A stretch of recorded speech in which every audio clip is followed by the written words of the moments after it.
Seiring ditemukannya fosil yang lebih tua, sejarah terus dikaji ulang. Inilah yang membuat kita pusing, kalau tidak mengikuti perkembangan dari penemuan-penemuan. Karena, penemuan itu juga terkait peradaban paling awal manusia.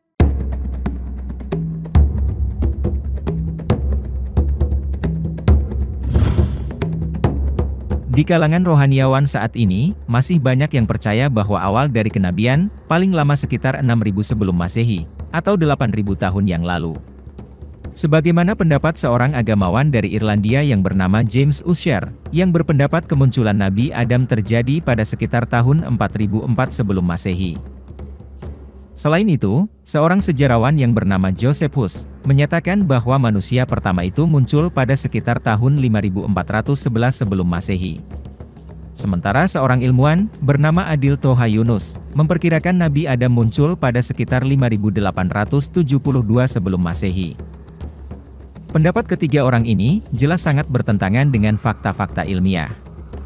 Jika kita membuka lembaran sejarah, di India pada 6000 sebelum Masehi, sampai 7000 sebelum Masehi, sudah ada peradaban lembah sungai Indus.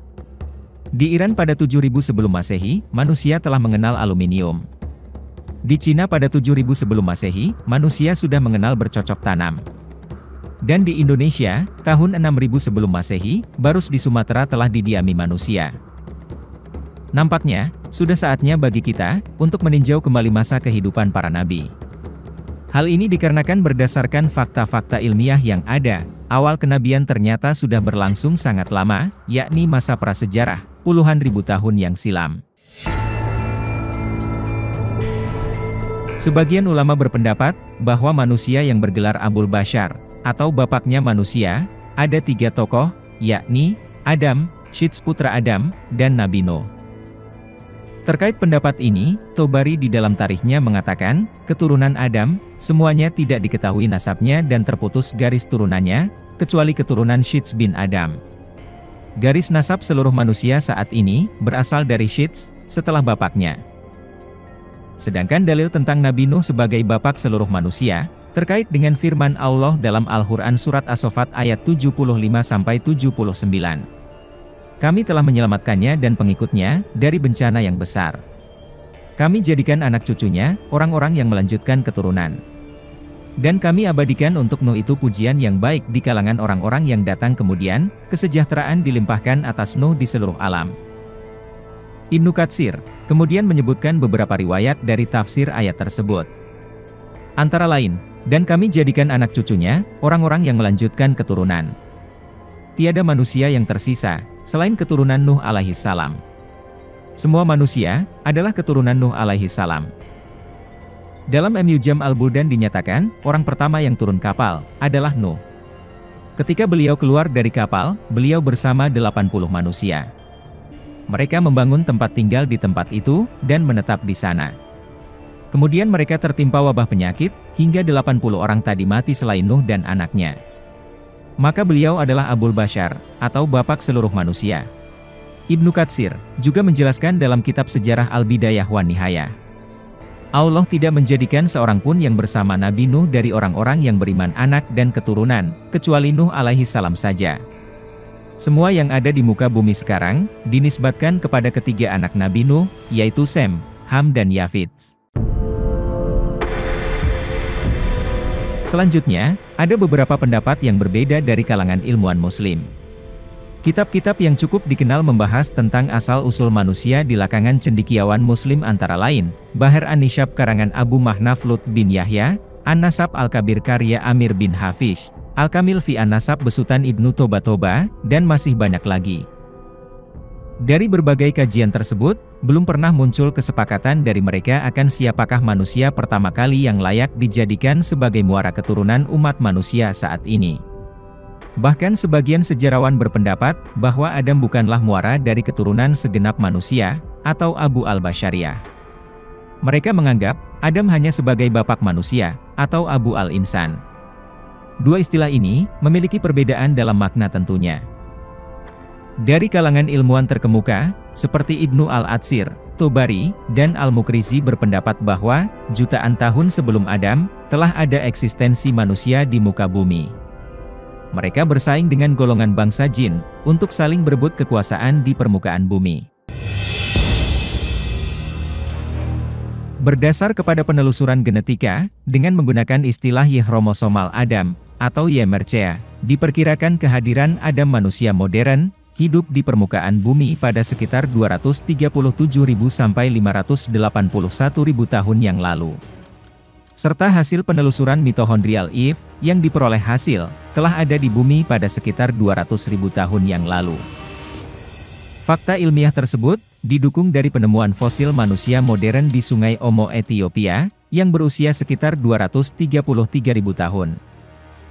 Di dalam ilmu geologi, masa 237.000 sampai 581.000 tahun yang lalu, disebut sebagai era Middle Pleistocene, yang terjadi pada kisaran 126.000 sampai dengan 781.000 tahun yang lalu. Untuk dipahami, penelusuran genetika, baik Y-kromosomal Adam maupun mitochondrial Eve, berdasarkan kepada sampel manusia modern yang hidup saat ini. Sementara berdasarkan catatan sejarah, sangat banyak bangsa-bangsa yang pernah hidup di bumi dan mengalami kepunahan. Hal ini memberi kita alasan, masa peradaban manusia tentu akan jauh lebih lama, jika penelusuran genetika juga memperhitungkan bangsa-bangsa yang telah punah. Pada tahun 1865 di pertambangan Abe Nevada, Amerika Serikat, ditemukan dalam satu gumpalan biji logam berbentuk sekrup besi sepanjang 2 inci.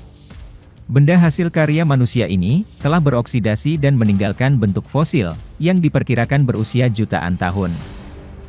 Kemudian di desa Skondorf, Austria, ditemukan besi bentuk kubus, panjang dan lebar kurang dari 1 cm, di dalam gumpalan batu bara yang pecah. Benda ini seolah-olah merupakan bagian dari peralatan mesin, dan diperkirakan berumur jutaan tahun. Lalu di Oklo, Gabon, Afrika, 2 miliar tahun yang lalu pernah beroperasi 16 reaktor nuklir, berkapasitas rata-rata 100 kW, yang beroperasi selama 300.000 tahun. Jejaknya masih bisa kita lihat di salah satu bukit batu. Dari fakta-fakta ilmiah tersebut, pendapat yang menyatakan keberadaan Nabi Adam adalah pada sekitar 8.000 tahun yang lalu, nampaknya sudah tidak relevan lagi. Nabi Adam sebagai leluhur semua umat manusia di bumi, setidaknya telah ada di bumi, sejak sebelum 200.000 tahun yang lalu. Coba kita lihat lagi masa hidup Nabi Idris. Beberapa sejarawan, ada yang mengidentifikasikan Nabi Idris sebagai Henokh dalam Alkitab. Menurut mereka, diperkirakan masa kehidupan Nabi Idris pada sekitar tahun 4500 sebelum Masehi.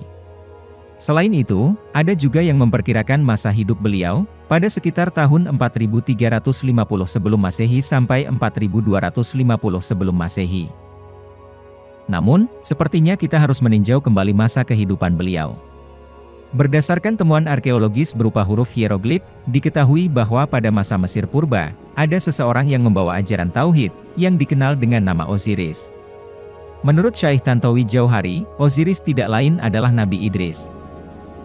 Berdasarkan masa peradaban Mesir purba, yang dihitung dari saat berdirinya piramid Cheops, diperkirakan masa kehidupan Nabi Idris adalah sebelum 70.000 tahun yang lalu, yang oleh para sejarawan dianggap sebagai periode zaman prasejarah. Nabi Nuh. Menurut sebagian rohaniawan, jarak antara Nabi Nuh dengan Nabi Adam leluhur umat manusia, tidaklah begitu jauh, hanya berjarak sekitar 9 generasi. Namun, benarkah demikian? Keberadaan Nabi Nuh tidak lepas dengan peristiwa global banjir Nuh, yang melanda seluruh dunia. Para sejarawan klasik memperkirakan, peristiwa bencana itu terjadi pada sekitar tahun 3000 sebelum Masehi. Akan tetapi, sepertinya kita harus merevisi tahun kejadian bencana Nuh tersebut. Hal ini dikarenakan, pada sekitar masa 3000 sebelum Masehi, tidak ditemukan fakta-fakta ilmiah, yang memberi petunjuk pernah terjadi banjir besar di permukaan bumi. Berdasarkan temuan geologi, ternyata peristiwa tersebut terjadi pada sekitar 13.000 tahun yang lalu. Dan ini semakin diperkuat dengan temuan arkeologis, berupa patung Sphinx di Mesir. Bukti-buktinya, bisa kalian lihat video ini. Dengan demikian, masa kehidupan Nabi Nuh, ribuan tahun lebih tua, dari yang kita pahami selama ini. Ditemukannya temuan-temuan ilmiah yang memberi petunjuk keberadaan para nabi, semakin memberi keyakinan kepada kita, bahwa ajaran tauhid, atau monoteisme, adalah sumber dari semua keyakinan di dunia. Sehingga tidaklah mengherankan, jika ajaran tauhid, ternyata terdapat di seluruh keyakinan besar dunia. Bahkan tanah Nusantara sendiri, sebelum era Nabi Muhammad, juga sudah ditemukan kepercayaan monoteisme. Hal ini sudah kita bahas di video sebelumnya. Dan sesungguhnya, kisah para nabi bukanlah sekedar cerita mitos atau legenda. Melainkan suatu kisah nyata, yang bisa kita ambil suri teladannya, serta dapat dibuktikan secara ilmiah.